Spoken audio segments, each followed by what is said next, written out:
आपका हमारे चैनल पे शायरा सालीम जी बहुत बहुत बहुत स्वागत बहुत है। शुक्रिया शबाना जी तो हमारा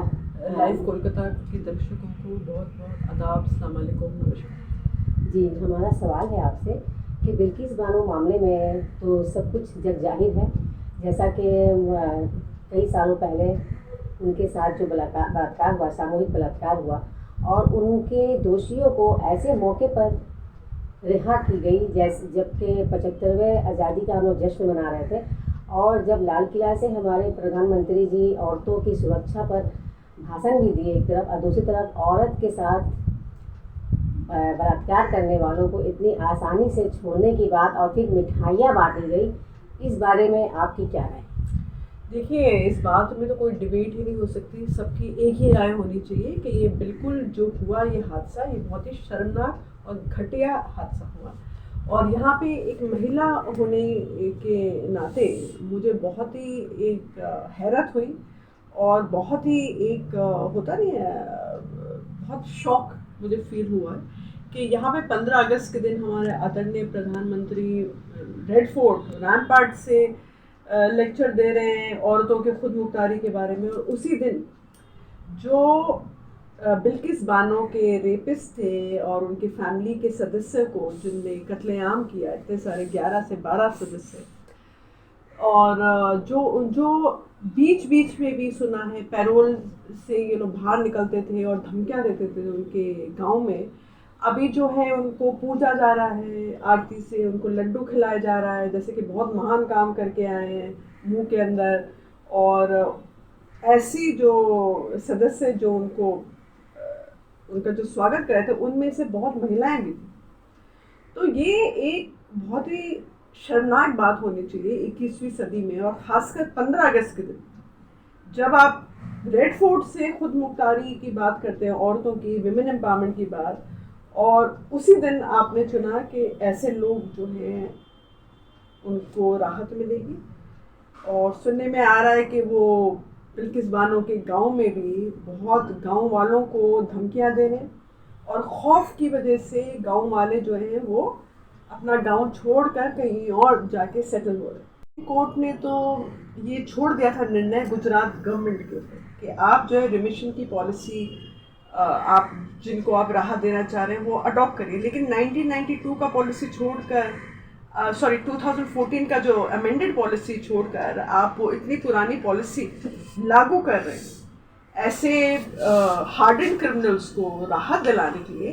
तो ये एक बहुत ही शर्मनाक बात है, और बहुत ही बड़े लीडर्स, चाहे वो सुभाषिनी अली हो सीपीआईएम की,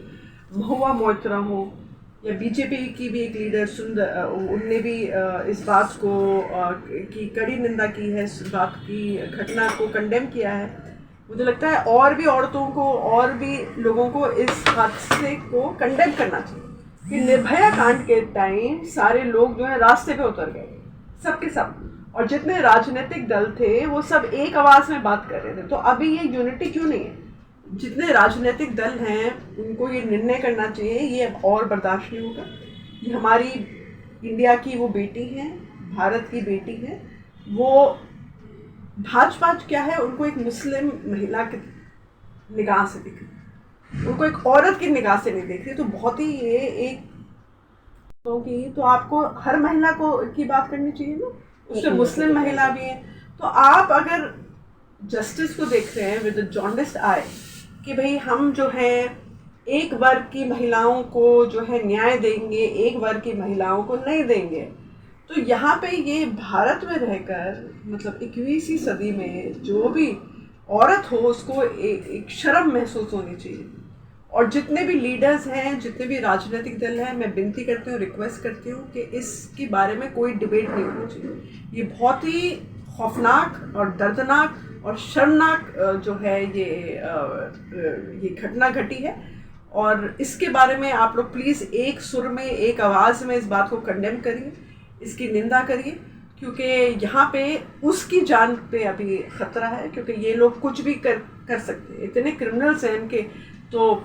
खून में ही क्रिमिनलिटी है। अब क्या क्या ये लोग कर आए हैं, तो ये लोग कुछ भी कर सकते हैं आगे, कोई भरोसा नहीं है, कुछ वो नहीं है, क्या कहते हैं, गारंटी कि आगे जाके क्या करेंगे। अगला जो सवाल है आपसे निर्भया मामले में देखा गया था कि नेशनल मीडिया ने जो भूमिका निभाई थी उसको और उसके परिवार को इंसाफ दिलाने के लिए वो वाकई में काबिल तारीफ थी। और उस वक्त हर धर्म और हर जात के लोगों ने निर्भया को अपनी बेटी कहा था, देश की बेटी कहा कहकर उसे इंसाफ दिलाने के लिए सब ने एकजुट होकर एक आवाज़ निकाली थी। दोषियों को सज़ा मिलनी चाहिए। तो बिल्किस बानो मामले में आपको नहीं लगता कि मीडिया की भूमिका जो है वो दब कर रह गई है, या मीडिया अपनी भूमिका नहीं निभा पा रही? मीडिया कहाँ रही, वो तो गोदी मीडिया हो गई। वो अपनी जो राजनीतिक दल जिनको पूछती है उनको चाहिए कुछ रिवॉर्ड्स थी, तभी वो चुप्पी जो है थमा के बैठी रही, कुछ जिम्मेदारी से काम नहीं करी। मीडिया की क्या जिम्मेदारी होती है कि रिपोर्टाज की रिपोर्ट करें, जैसे जैसे हादसा घटेगा उस बात की रिपोर्टिंग करें। लेकिन यहाँ पे तो बहुत गोदी मीडिया तो ये बोलती है आप आम कैसे चूसते हैं, आपको थकते क्यों नहीं हैं, आप इतना ऐसे कैसे काम कर, लेकिन प्रश्न नहीं कर रहा। जो कड़े और जो कठिन प्रश्न जो पूछने चाहिए वो कोई पूछ नहीं रहा,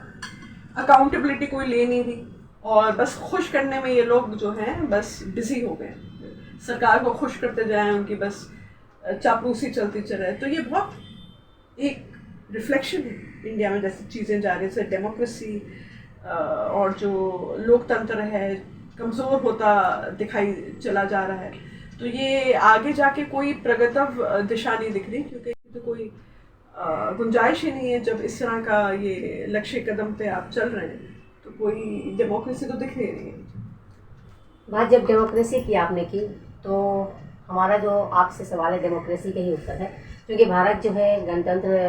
देश है और यहाँ पर देखा जा रहा है जब से बीजेपी की सरकार आई है, यहाँ पर जात पात के नाम पे जो लोगों को विभाजन किया गया है, खास करके ये बिल्किस बानो मामले में देखा गया है कि प्रधानमंत्री जी का एक भी बयान नहीं आया है और किसी भी धर्म के लोगों ने बिल्किस को इंसाफ दिलाने के लिए अपनी आवाज़ नहीं उठाई। तो क्या ये हमारा यही देश था पहले? छोटी बात, वो उसको नागरिक के तौर से देखा जाए, लेकिन अभी जो है उसको मुसलमान की निगाह से देखा जा रहा है। ये पार्टी जो है बीजेपी खासकर, ये जो भी पीड़ित है उसको देख रहा है, वो पीड़ित हिंदू है या मुसलमान है या सिख है या ईसाई है, उसकी निगाह से वो देख रहा है और उसी निगाह से उनको वो न्याय मिल रहा है। तो ये बहुत ही गंदी बात है और बहुत ही शर्मनाक बात है। एक औरत होके, एक महिला होके मुझे बहुत शर्म महसूस हो रही है कि हम जिस महिला इतने 20 साल से जो लड़ रही है, इतनी तकलीफ़ में है और क्या क्या उन्हें बर्दाश्त नहीं करा, ठीक है, और उसके ऊपर जुल्म पे जुल्म उठाए चले जा रहे हैं। अभी भी उनको कितने खुशी से देखिए माला पहनाकर और मिठाई बांट कर जैसे पूजा जा रहा है कि पता नहीं वो खुद ही भगवान हो। देखिए तो हम लोग क्या मिसाल सामने ला रहे हैं अगली पीढ़ी के लिए, हम लोग क्या सीख दे रहे हैं बच्चों को कि आप जो रेपिस्ट और क्रिमिनल्स का आप लोग स्वागत करें, उनके मुंह में मिठाई बांटें। और तो ये समाज का एक बहुत ही एक गंदा उदाहरण दिया जा रहा है। जी बहुत बहुत शुक्रिया।